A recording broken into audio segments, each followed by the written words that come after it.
자, 안녕하십니까. 자, 이제부터 실전 동형 모의고사를 진행합니다. 말 그대로 동형하게 되면은 시험장과 똑같은 형태의 문제라는 얘기죠. 그래서 그간 여러분들은 단원별로 순서대로 이렇게 진행을 했었는데, 실제로 시험장에 갔을 때와 똑같은 형태로 전 범위에 대해서 사실문항을 풀고 그 다음에 이제 해설해주고 이렇게 나갑니다. 그래서 일단 여러분들이 지킬 것은 50분을 딱 정해가지고요, 정확한 시간 안에 푸시고, 또 시간에 못 푸는 것은 이제 찍기라도 하셔야 되겠죠. 이렇게 해서 이제 풀고 나서 이제 설명을 제가 자세히 해드릴 거예요. 설명을 듣고 잘 이해가 안 된다, 이 부분은 체크했다가 이 부분을 통합교재를 통해서 다시 또 보충할 수 있도록 이렇게 해주시기 바랍니다. 자, 41번 문제부터 보겠습니다.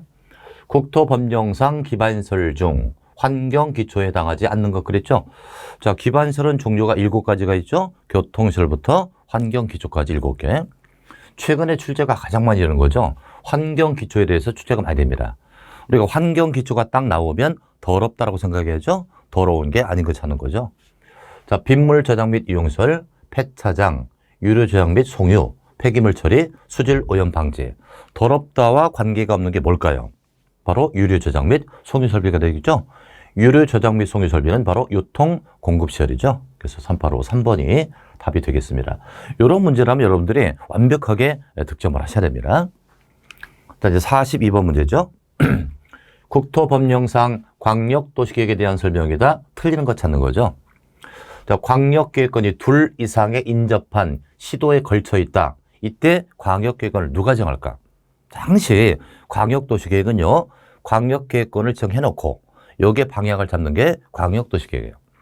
그럼 광역계획권은 누가 지정할까? 지정을 상급자가 정한다. 상급자.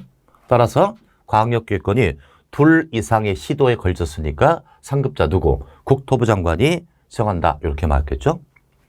두 번째, 광역도시계획에는 광역계획권의 지정 목적을 이루는데 필요한 경관계획하는 사항이 포함되어야 되겠죠.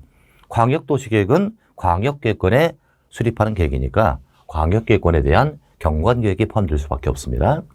세 번째, 국토부 장관 광역도시계획 수립 변경할 때 공청회를 열어라고 그랬죠. 수립하는 절차하고요, 변경의 절차는 똑같습니다. 변경이 나오면 수립과 똑같아. 그러니까 수립할 때 공청회 하니까 변경할 때도 공청회 하겠죠. 맞는 지문이고. 네 번째, 광역도시계획을 공동 수립합니다. 광역도시계획은 공동 수립이 원칙이죠. 공동 수립하는 시도지사가 협의가 서로 되지 않았다.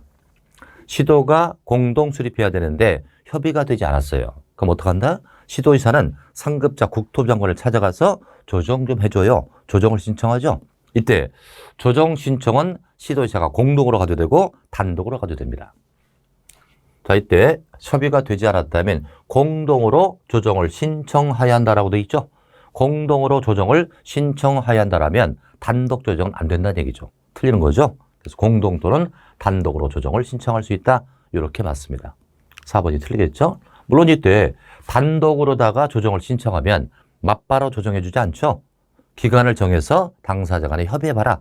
협의를 권고하고 그게 안 됐을 때 조정해줍니다. 그러나 공동 조정하면 맞바로 조정해준다. 이렇게 말이죠. 5번째, 광역도시계획 협의회가 있습니다. 광역도시계획 협의회에서 광역도시계획 수립에 관하여 조정을 한 경우에는 그 조정 내용을 반드시 광역도시계획에 반영하도록 되어 있다는 겁니다. 틀리는 것은 4번이 답이 되겠죠. 자, 이제 43번 문제부터 되겠습니다. 국토법령상 지구 단위 계획으로 지정하는 등의 도시군 관리계획을 위반할 때 환경성 검토네요. 환경성 검토를 실시하는 경우를 찾아라 그랬어요. 자, 우리가 도시군 관리계획 위반할 때 기초조사 있었죠? 기초조사에 3가지가 추가된다. 하나는 환경성 검토, 토지 적성평가, 재해 취약성 분석, 이것이 추가됩니다. 자, 이때 기초조사 생략사유가 6개 있잖아요. 기초조사 생략사유 6개 아주 강조했던 내용이에요. 이 기초조사 생략사유 6가지는요, 재해 취약성, 토지 적성, 환경성 검토를 모두 생략할 수 있습니다. 공통적 사항이죠. 따라서 첫 번째, 나대지 면적이 2% 미달. 이건 기초조사를 생략할 수 있기 때문에 환경성토를 생략할 수 있겠고요. 또 넓은 도로 필요 없다는 거죠. 넓은 도로가 필요 없다면 기초조사 생략할 수 있다. 그런 환경성토를 생략할 수 있다. 또 다른 법에 의해서 지역등이 지역된다는 거죠. 다른 법에서 지역이나 개발 계획이 수립됐다면 그 법 만들 때 그 지구나 그 개발 계획 만들 때 조사했을 거 아니냐. 갖다 쓰겠다. 기초조를 생략할 수 있죠. 그래서 이 세 가지는 기초조를 생략하는 사유입니다. 나머지 세 개는 또 이따 알아볼 거예요. 이 세 가지는 기초조사를 생략하니까 환경성들을 생략할 수 있다고요. 그러면 기초조사 생략서 6가지에다가 요 하나 전략환경영향평가 대상. 전략환경영향평가 대상이라면 여기서 환경평가했다. 그러니 환경성토를 생략할 수 있다. 자, 그래서 환경성토를 생략하는 사유는요. 토탈 7가지예요. 하나는 기초조사 생략서 6개 하고요. 또 전략환경평가 대상. 따라서 1번이 환경성토를 실시하는 경우죠. 이것은 토지적성 평가를 생략하는 사유일 뿐입니다. 그리고 환경성토를 생략할 수 없겠죠. 1번이 답인데요. 그럼 제가 설명드렸듯이 이 세 가지가 기초조사를 생략하는 사유인데 세 가지가 더 있다고 그랬죠. 하나는 도심지 위치. 또 하나는 해제한다. 또 하나는 대체한다. 해제와 대체할 때는 뭔가를 새롭게 결정할 때는 조사를 해야 되겠으나 대체나 해제는 조사하지 않는다. 요 세 가지 하고요. 요 세 가지 기초조사 생략서에다가 전략 환경평가 대상일 때 환경성토를 생략할 수 있는 겁니다. 1번이 답이 되겠죠. 자, 이제 44번 보겠습니다. 국토법령상 도시군 관리계획에 대한 설명이다. 틀리는 거죠. 자, 첫 번째. 자, 1번 지문은 흔히 많이 나오는 지문입니다. 도시군 관리계획 결정의 효력은 결정고시가 있은 날 다음 날부터 발생한다. 도시군 관리계획 효력 발생은 언제 된다? 지형도면을 고시한 날이죠. 따라서 요 계획의 결정고시 다음 날이 아니란 얘기죠. 지형도면을 고시한 날부터 발생합니다. 틀리는 건 1번이 답이겠죠. 요 지문은 최근 3번 내연속 출제되고 있죠. 알아두시고요. 자, 나머지 보겠습니다. 도시군 관리계획은 광역도시계획과 도시군 기본계획에 부합돼야 되겠다. 부합이라고 하는 것은 적합을 한 얘기죠. 그럼 광역과 기본계획은 관리계획보다 상위니까 하위계획은 상위계획에 적합해야 되겠다. 세 번째, 수환자원 보고역은 누가 정한다? 해수부 장관, 해수부가 정한다. 자, 주민 나왔으니까 입안 제한할 수 있죠? 주민은 도시군 관리계획 입안할 수 있는 자에게 기반설 개량에 관한 사항 입안을 제한할 수 있다. 자, 주민이 관리계획에 입안할 수는 없잖아요. 관리계획은 행정계획이니까. 그러니까 주민은 관리계획을 입안을 제한할 수 있다. 뭐를 제한할 수 있는데? 기, 지, 개, 입, 닥쳐 이렇게 했죠? 기지개, 입대체 요 5가지만 제한할 수 있다. 기반설 지구단위계획구역, 개발진흥지구인데 산업유통개발진흥지구, 입지규제 최소구역 이건 대체한 거죠. 대체가 나오면 뭘로 대체했다? 용도지구의 규제를 지구 단위로 대체할 때도 제한할 수 있는 겁니다. 이것은 기반시설이니까 제한할 수 있겠죠. 5번째, 도시군 관리계획 수립 기준 나왔어요. 공식이죠. 기준이 나오면 국토부 장관이 정하는 거죠. 공법에서 기준과 국가가 나오면 국토부입니다. 틀리는 것은 1번이 정답 되겠죠. 자, 이제 45번으로 갑니다. 45번. 국토법령상 용도 지역에 대한 설명이다. 괄호를 맞게 연결하는 것. 요즘에 신출 형태의 문제가 바로 이런 문제입니다. 박스를 쳐놓고요. 용도 지역을 설명해주고 무슨 지역이냐 이걸 찾는 거죠. 자, 기육번 볼까요? 공동주택 중심의 양호한 주관경을 보호한다. 답을 찾는 키워드. 양호 보호가 나오니까 전용주거지. 그럼 전용주거는 1종, 2종으로 나눠진다. 숫자가 클수록 높이는 높아진다. 1종은 단독, 2종은 공동주택. 따라서 이건 공동주택의 양호 보호니까 2종 전용주거가 되겠죠. 니은번 준곡준 중심으로 편리한 주거환경을 조성한다. 편리 조성이 나오면 일반 주거입니다.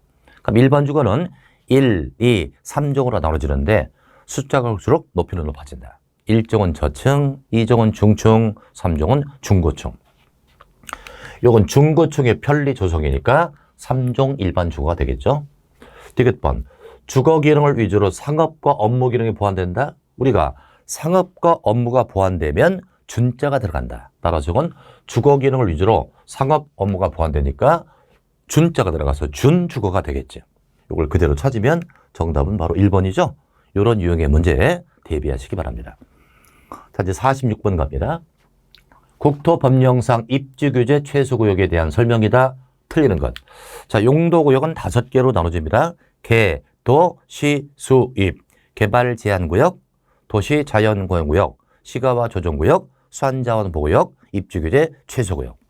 이 5개 용도구역 중에서 제일 중요한 게 시가와와 입지규제입니다. 근데 이미 시가와 조정구역은 작년에 출제가 되었다는 거예요. 이걸 통해서 우리는 이번 연도는 입지규제를 좀 치중하자. 이렇게 전략을 짰습니다. 출제한 거죠. 입지규제 최소구역인데 틀리는 거 찾습니다. 첫 번째, 입지규제 최소구역과 입지규제 최소구역 계획은 도시군 관리 계획으로 결정하죠. 입지규제 최소구역은 용도구역이니까 당연히 도시군 관리구역으로 결정한다. 두 번째, 다른 법에서 도시군 관리계획 결정을 의지하고 있는 경우에는 이 법에 따르지 아니하고 입지규제 최소구역을 결정할 수 있다. 거두절미하고 다른 법에서 지정할 수 있다는 얘기예요. 그럼 생각해보자. 입지규제 최소구역은 터미널 역사라고 그랬죠. 사람이 모인단 말이에요. 모일 때 그냥 놔두지 말고 오래 가둬두자. 가둬둬서 거점을 수행하면 사람이 모이게 되고 돈을 쓰지 않겠느냐. 지역경제를 살리는 중요한 의미가 있습니다. 그러니까 관할 지자체는 입지규제 최소구역을 지정하려고 합니다. 근데 시장원수는 지정할 수 없거든요. 그러다 보니까 시장원수가 편법을 쓰는 거예요. 다른 법률에서 의제를 받아가지고 쉽게 지정하려고 하겠죠. 이런 편법을 막자는 거예요. 그래서 거두절미하고 다른 법에서는 입지규제 최소구역을 정할 수 없습니다. 결정할 수 없죠? 있다니까 틀렸죠. 2번이 답이고요.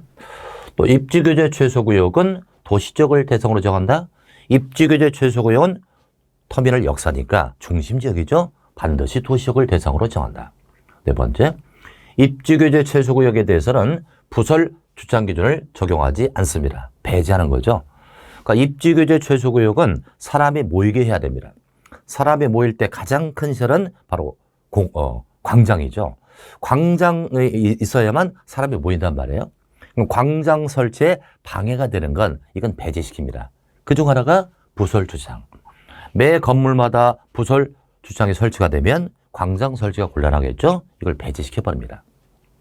5번째, 입지규제 최소로 지정된 지역은 건축법상 특별 건축으로 지정된 것으로 봅니다. 여러분들 특별 건축구역 하면은 건축법에서 국제행사 개최도시죠. 국제행사를 개최하기 때문에 이 구역이 지정되면 기준도 완화해주고 일부를 배제합니다. 따라서 입지규제 최소구역으로 지정되면 기준 완화하고 일부를 배제하죠. 두 가지가 일맥상통하죠. 입지규제가 지정되면 특별 건축으로 지정된 것으로 간주할 수밖에 없다. 일맥상통한다. 답은 2번이 되겠네요. 자, 47번 갑니다. 국토법령상 도시군계획 시설사업이다. 틀리는 거 찾았죠? 첫 번째, 도시군계획설 사업은 도시군계획서를 설치, 정비, 개량한 사업이죠. 이 사업은 도시군계획서를 설치하거나 정비하거나 개량하는 사업을 말한다. 두 번째, 시행자는 도시군계획설 사업의 효율적 추진을 위해 필요하다라고 인정할 때 사업 대상을 둘 이상 분할 시행할 수 있다. 분할 시행이 나오죠? 효율적 추진을 위해서 분할 시행할 수 있다. 또 시행자는 도시군계획설 사업에 필요한 토지, 건축물, 그 토지에 정착된 물건을 수용할 수 있다. 또는 사용할 수 있다. 그 사업을 위해서 필요한 토지나 건축물이나 정착된 물건, 모든 물건을 수용도 할 수 있고 사용도 할 수 있다. 네 번째, 도시군계획 시설에 대한 도시군관리계획 결정고시가 있을 때 공익사업법에 의해 사업 인정이 있었던 것으로 본다. 우리가 사업할 때 토지를 수용할 수 있다고 그랬어요. 그럼 특례를 부여하잖아요. 원래 토지를 수용할 때는 사업 인정을 장관에게 받고 와야 돼요. 국토부 장관에게 사업 인정을 받아야 원칙이야. 근데 수월하게 사업 수용할 수 있도록 사업 인정을 간주해 준단 말이에요. 사업 인정을 받은 것으로 간주한다. 근데 이게 무슨 사업이라고요? 도시군계획 설사업이지. 그럼 도시군계획 설사업할 때 사업 인정으로 간주해 주는 건 도시군관리계획 결정고시가 아니고요. 뭐라고요? 실시계획 고시지. 실시계획 고시를 했을 때 사업 인정으로 간주해 주는 겁니다. 4번이 틀렸네요. 5번째, 국토부, 시도, 대도시는 시행자에게 기반시설 필요한 용지를 확보할 걸 조건으로 실시계획을 할 수 있다. 이게 바로 조건부인 거죠. 실직에 인가할 때 조건을 걸고 인가할 수 있다. 그 조건 5개 뭐다? 기, 위, 환, 경, 조. 이 5개를 조건으로 인가할 수 있다고요. 요건 기반시설 설치 용지 확보, 위해 방지, 환경오염 방지, 경관 조경이지. 그러니까 기반시설 설치를 조건으로 인가할 수 있다. 요 기가 되겠죠. 그죠? 틀리는 것은 바로 4번이 답이 되겠습니다. 지금부터는 전체 문제를 풀 때 몇 가지 문제, 중요치 않은 문제를 갖고 시간 낭비하면 안 돼요. 어차피 이 동형을 가지고 공부하는 시즌은 시험을 목전에 앞둔 시점입니다. 이럴 때는 아는 걸 정확히 알고 출제될 만한 것을 정확히 공략해서 그 부분을 집중적으로 득점해야 되겠다. 이런 전략으로 문제 구성을 했습니다. 자, 이제 48번으로 갑니다. 국토법령상 장기 미집행 도시군계획 설부지에 매수하지 않기로 결정됐을 때 매수권관 토지 소유자가 허가를 받아서 설치할 수 있는 것에 해당하지 않는 것. 이게 바로 매수청구죠. 10년간 사업을 시행하지 않았고 지목이 대인 토지사, 토지 소유자 억울하니까 내 땅 사주세요. 매수청구할 수 있잖아요. 그죠? 그러니까 매수청구를 하면은 무조건 받아들이는 건 아니죠. 매수를 거부할 수도 있고 매수를 지연할 수도 있죠. 이럴 때 억울하지 않습니까? 그 소유자 억울하죠? 기껏 억울해서 청구했는데 빠꾸당했거나 지연됐다면 억울하다. 그런 자는 허가를 받아가지고 다음에 4가지를 설치할 수 있다. 확인합니다. 매수를 한 토지 소유자가 매수하지 않기로 결정했으니까 매수가 거부됐다. 또 매수를 결정했다면 2년 될 때까지 매수를 해줘야 되거든. 근데 2년 될 때까지 매수 안 했다는 것은 매수가 지연되고 있지. 이럴 때 억울하지 않습니까? 허가를 받아가지고 다음에 4가지를 설치할 수가 있다는 거예요. 그죠? 첫 번째, 3층 이하의 단독주택, 또 3층 이하의 1종 근생, 3층 이하의 2종 근생, 그리고 공작물을 설치할 수 있다. 어떨 때? 매수가 거부되거나 매수가 지연됐을 때 허가 받아서. 여기서 조심할 부분이 2군데예요. 이거 3층의 단독주택이죠. 여러분들 단독주택 하면 우리 건축법에 가면 넓은 의미의 단독주택은 4가지를 포함한 거죠. 단독, 다중, 다가구, 공간이지. 이때 단독주택은 그 4가지를 모두 포함하는 게 아니자. 그중에서 협의의 단독주택만 얘기한다. 단독 하나만이죠. 다중, 다가구, 공간은 포함되지 않아요. 순수한 단독주택만 해당이고요. 또 하나 조심할 거, 3층 이하의 2종 은생을 설치해 주시면 2종이라 할지라도 요 4가지는 설치 못해. 노래연습장, 고시원업, 고시원업이면 다중생활설로 공부했었죠. 다중생활설하면 고시원업입니다. 또 안마실소, 단란주점은 설치할 수 없다. 어떻게 했다? 노고한다. 이렇게. 당신의 노고를 압니다. 노고한다는 설치할 수 없다. 따라서 이 문제는 설치할 수 없는 거 찾는 거죠. 자, 2층인 미용실이네요. 미용실은 뭐다? 1종 근생이지. 3층 이하의 1종 근생 설치할 수 있고요. 또 3층인 의원, 의원은 1종 근생이니까 3층 이하의 1종 근생에 해당이 된다. 3층의 다가구 주택. 자, 다가구 주택도 넓은 의미의 단독주택이죠. 그러나 이때 단독은 작은 의미의 단독주택, 순수한 단독만 해당이 됩니다. 따라서 이건 해당되지 않겠죠. 또 3층인 일반 음식점, 일반 음식점은 2종 근생이니까 가능할 것이고 또 공작물도 설치할 수가 있다는 겁니다. 정답은 3번 되겠네요. 자, 이제 49번 보겠습니다. 국토법령상 지구단위 계획구역과 지구단위 계획이다. 맞는 것 그랬죠. 자, 지구는 크다, 작다, 작다고 했죠. 그러니까 지구단위 계획은 도시군 계획 수립 대상 지역의 전부에 대해서 토지를 합류한다. 일단 전부가 틀렸죠. 이건 일부 해야죠. 자, 여러분들 봐요. 지구 단위 계획군요. 전부일 때도 가능할 때가 있고 전부 또는 일부일 때. 그러니까 일부일 때만 가능한 경우 있고 전부도 가능한 경우 있어. 어떻게 답을 찾느냐. 도시군 계획 수립 대상이 딱 나오잖아요. 도시군 계획 수립 대상이 나오면요. 이것은 시 전체를 얘기하죠. 시 전체, 어느 도시의 전체입니다. 그 도시 전체를 대상으로는 지구 단위를 만들 수가 없다. 그러니까 이때는 일부만 돼. 근데 예를 들어서 대지조성사업지구 어떤 지구가 나왔다. 이 대지조성사업지구는 어느 도시 전체가 아니겠지. 어느 도시 일부에다가 대지조성사업지구를 정하지. 이때는 전부도 되고 일부도 돼.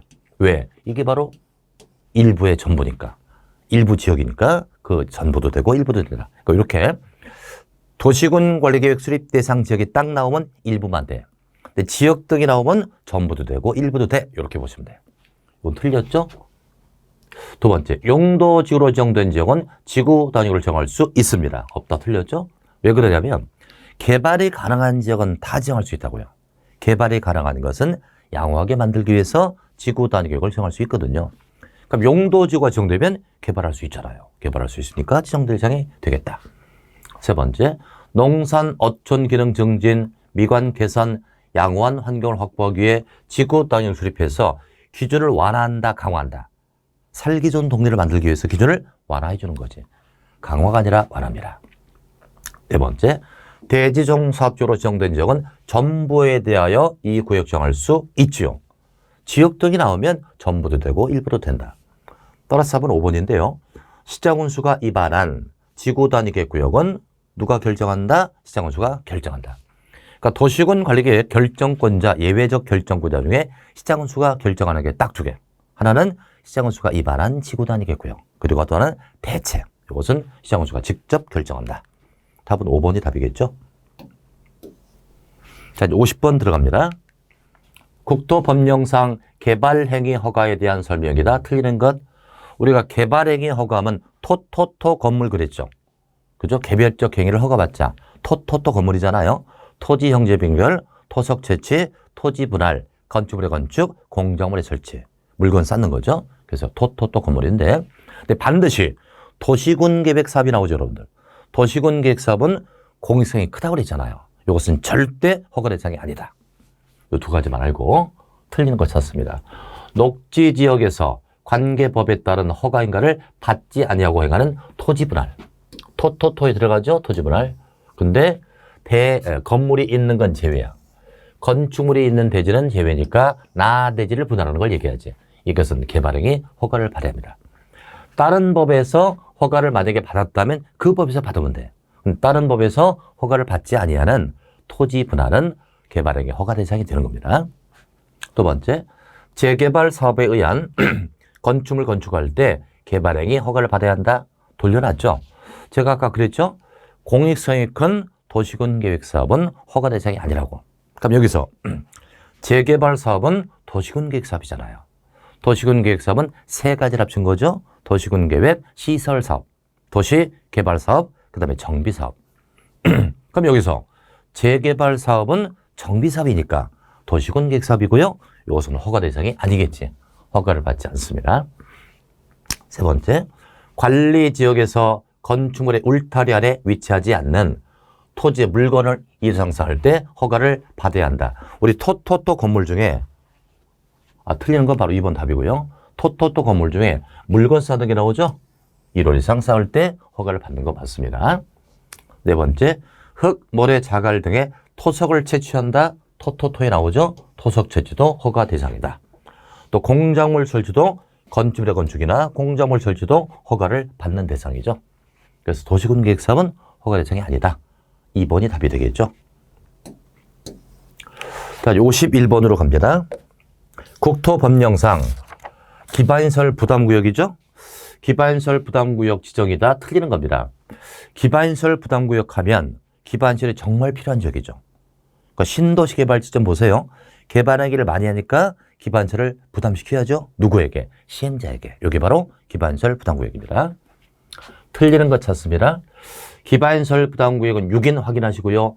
6인이 지정하고 국토부는 정할 수 없습니다. 오로지 6인만 지정한다.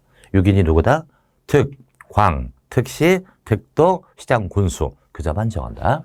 두 번째, 해당 지역의 전년도 허가 건수가 전전년도 허가 건수보다 20% 이상 증가했다.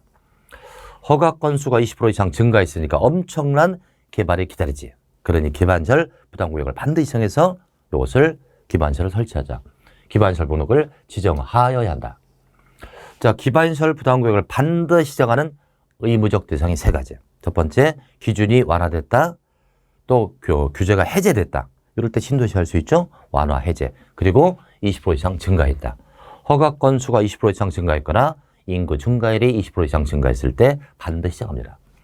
이건 틀리는 걸 찾는 거죠.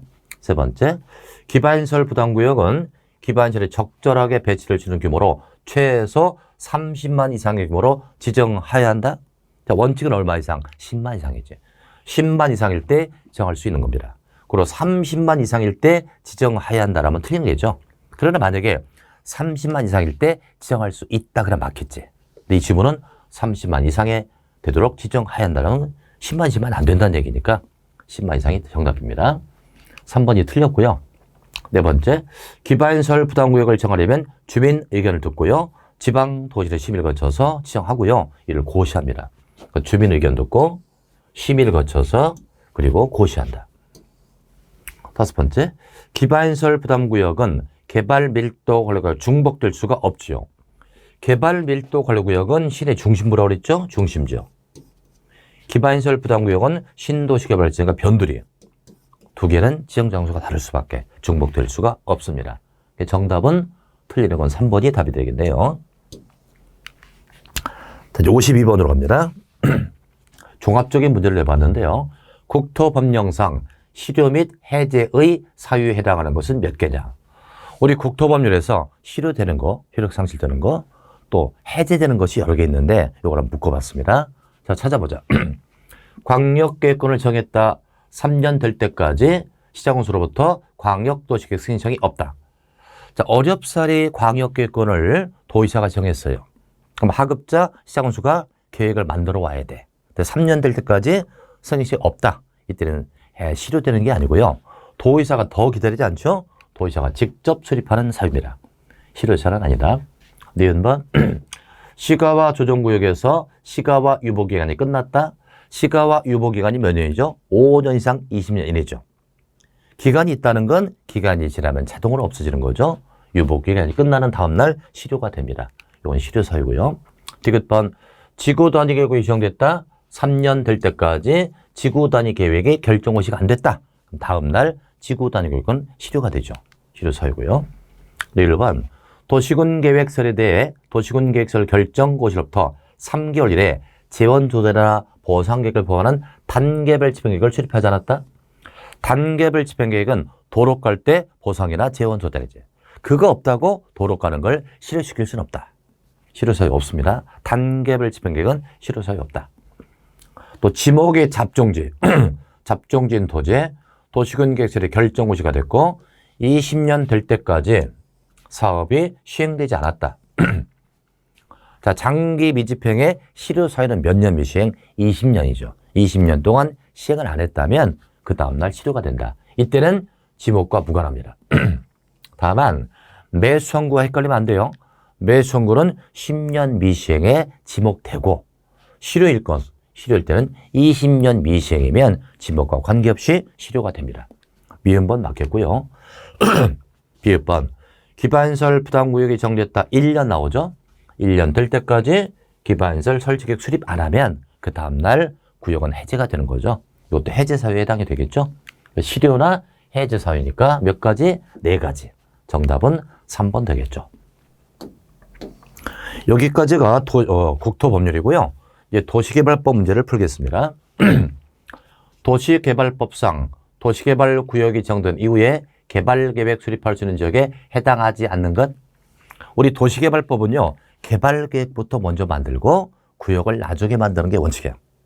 선계획 후 구역. 왜 그러냐면 요 개발계획은 사업의 개요거든. 개요를 먼저 만들고 구역을 만든다. 그런데 딱 3가지 경우일 때는 계획을 나중에 만들 수 있다고. 개발이 미진하거나 협의했거나 공모했다. 이럴 때는 계획을 나중에 미룰 수 있죠. 그게 아닌 것 찾는 거예요. 자, 생산관리면 비도시니까 개발 미진. 계획을 나중에 만들 수 있다. 농림지역도 비도시니까 개발 미진. 계획을 나중에 만들 수 있다. 세 번째, 주거, 상업, 공업의 면적의 합계. 요것은 결국 개발지역이죠. 요거의 합계가 전체 면적의 30% 이하. 개발지역을 몽땅 더했더니 전체 면적의 30% 이하라면 이건 개발이 미진하지 않겠느냐. 계획을 나중에 만들 수 있다. 또 국토부 장관이 국가 발전을 위해 중앙부처와 협의했다고 그랬어요. 이게 바로 협의입니다. 협의인데 협의한 지역은 계획을 나중에 만들 수 있거든요. 그런데 여기서 자연환경 보전은 포함이 아니라 제외입니다. 이걸 제외하고 협의해야 돼요. 포함이니까 틀렸죠? 4번이 틀렸고요. 또 개발 계획을 공모했다. 이게 바로 공모죠. 그래서 원칙은 뭐부터 만든다? 계획부터 만들고 구역을 나중에 만들어. 근데 예외적으로 계획을 나중에 만드는 경우가 있다. 개발 미진, 협의, 공모 이렇게 보시면 돼요. 자, 54번으로 갑니다. 도시개발법상 국토부 장관이 도시개발구역을 정할 수 있는 경우가 아닌가. 도시개발구역을 정하는 자를 지정권자라고 합니다. 지정권자의 원칙은 시도나 대도시, 예외는 국토부 장관. 그러니까 어떨 때 국토부가 결정한다? 국가, 그리고 요청, 그리고 제안, 그리고 협의 X, 그리고 천재지변이죠. 이럴 때 국토부가 정합니다. 그게 아닌 걸 찾는 거죠. 1번 천재지변이니까 긴급하죠. 이것은 국토부가 정할 수 있다. 두 번째 요청이 나오죠. 요청은 누가 요청한다? 중앙행정의장이 국토부에 요청합니다. 그럼 이때 문화체육관광부 장관은 중앙행정의장이죠. 이 자는 요청할 수 있거든요. 이건 규모와 상관이 없습니다. 중앙행정의장이 요청할 때는 규모와 무관하다. 3번 지방공사의 사장이 30만 제곱 규모로 구역정을 제안했다. 30만과 제안은 좋아요. 근데 이 제안은 누가 제안한다? 지방공사가 제안하면 안 돼요. 공공기관의 장이나 정보출연기관의 장. 공공기관의 장이나 정보출연기관의 장이 30만 이상 규모로서 국가계가 밀접한 건의를 제안할 때 그때 국토부가 지정한다. 따라서 지방공사장은 지방공기업이지 공공기업이 아니니까 3번이 틀리겠지. 4번 도시개발 사업이 필요하다라고 인정하는 지역이 둘 이상 시도에 걸쳤다. 그럼 어떻게 한다? 그 시도가 협의해서 정할 때를 정하게 돼요. 이 협의가 이루어지지 않았다는 거죠. 이게 바로 협의 X. 그럴 때 국토부가 정한다. 이것도 마찬가지. 사업이 필요하다라고 인정하는 지역이 둘 이상 대도시에 걸쳤다. 이때는 그 대도시가 협의해서 정할 때를 정하게 되는데 협의가 이루어지지 않았다. 그럴 때도 국토부죠. 답은 이제 3번 나왔는데 다시 정리하면 도시개발구역은 원칙은 누가 정한다? 시도나 대도시. 예외는 국토부. 어떨 때 국토부? 국가, 요청. 요청은 누가 한다? 중앙행정의장. 그 다음에 제안, 공공기관장이 30만 이상으로 제안한다. 협의 X. 그 다음에 천재지변이죠. 정답은 3번 되겠죠. 자, 여기까지 풀고요. 잠시 쉬었다가 나머지를 또 진행하도록 하겠습니다.